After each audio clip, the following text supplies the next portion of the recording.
guess I've wondered about what motivates me. It's a combination of being curious about the natural world, and especially about the way wolves live, and then telling the world about it.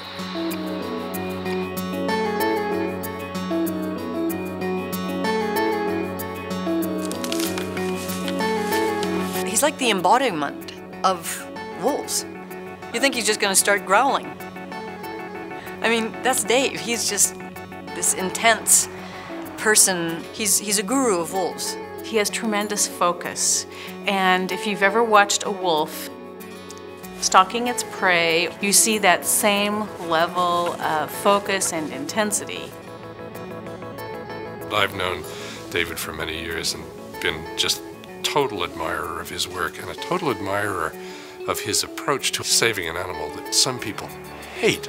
I mean, just hate with a total passion. And yet he's made it work.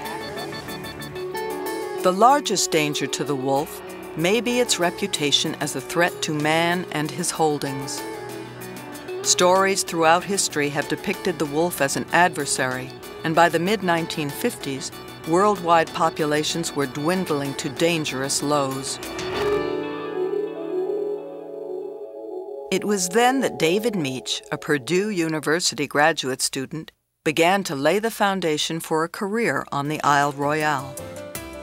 Well, I was totally in my glory. Here I was a kid. I mean, I was still, whatever, 20 or something like that.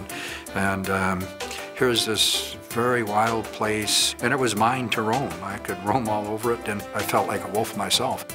I began to get an appreciation for how they live.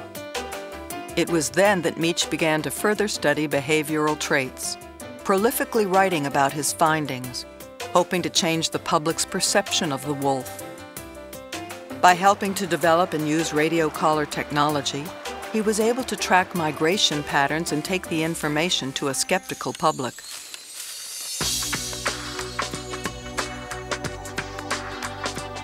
The wolf inspires great emotion, and people tend to take extreme positions in both directions. They idealize them, they demonize them.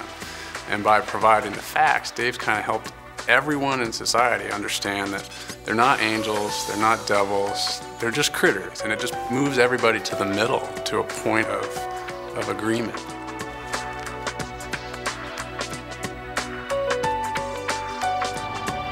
By dedicating himself to learning the needs of both man and wolf, and with worldwide programs in place, wolf populations are thriving. But Mech insists there is still work to be done.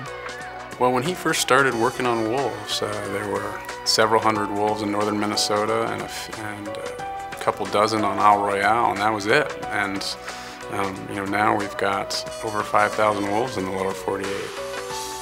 People wouldn't have even thought about that 15 years ago or 20 years ago, except Dave Mech gave wolves a voice in the world and an understanding that people could see that this is a species that's so totally unique, that has such an important role to play. And I think Dave has made an incredible contribution to the world in having us understand wolves as a species. It was public animosity at the very beginning that caused the demise of the wolf. I don't want to see that happen, and I think to do that we need to take them off the endangered species list.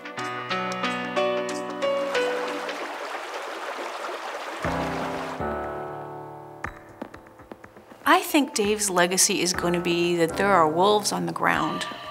You know, there are wolves on the ground in a lot of places, and people have learned how to live alongside the wolf.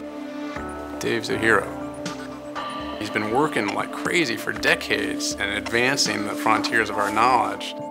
It would be hard as heck for us, but for him, I think it's just being Dave Mech.